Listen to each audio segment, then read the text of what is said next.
ازيكم حبايبي؟ عاملين ايه؟ يا رب تكونوا بخير. النهارده هنعمل اكله حلوه كلنا بنحبها. هي ايه؟ شوربه العدس.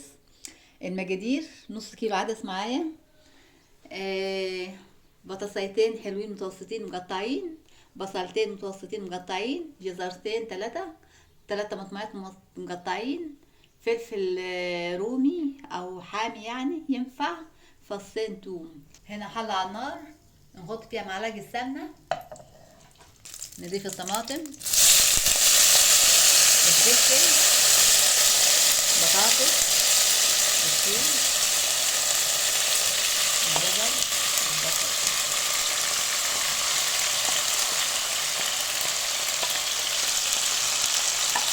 نحطهم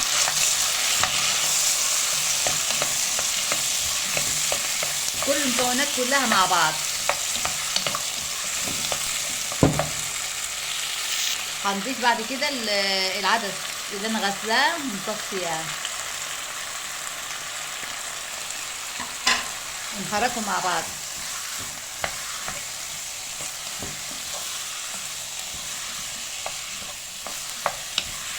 تمام. وبعد كده هنجيب الميه مغليه ونضيفها على بعض، نحركهم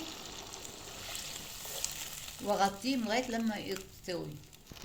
وهنا بعد العدس مطاب، اللي هو فيه المكونات بتاعته، اللي هو الجزر اللي فيه، البطاطس، الطماطم، البصل، الثوم، الفلفل، كله ده سبك مع بعض وطاب.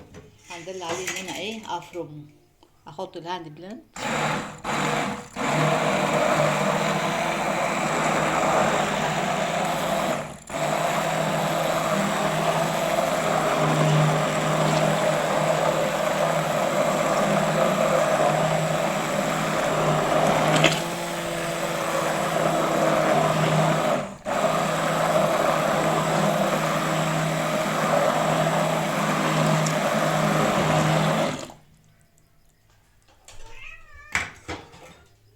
هو كده كله بقى خليط زي بعض متجانس وحلو خالص.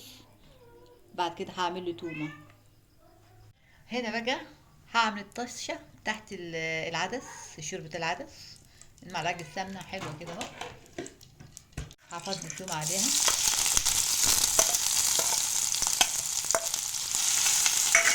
شوحها،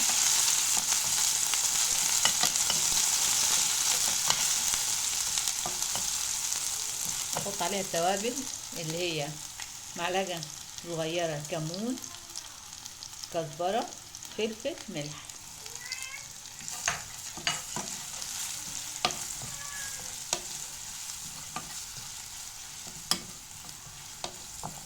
ريحتها حلوة خالص، ولما نخفض التوابل عليها ريحتها بيجي سايحة وحلوة. وهنا بعد التومة ما حمرت وبقت حلوة كده جميلة، نضيف العدس عليها ونحركه.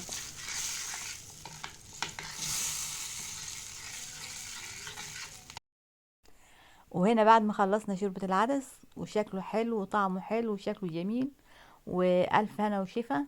وما تنسوش لو عجبكم الفيديو اللايك والاشتراك وتفعيل الجرس.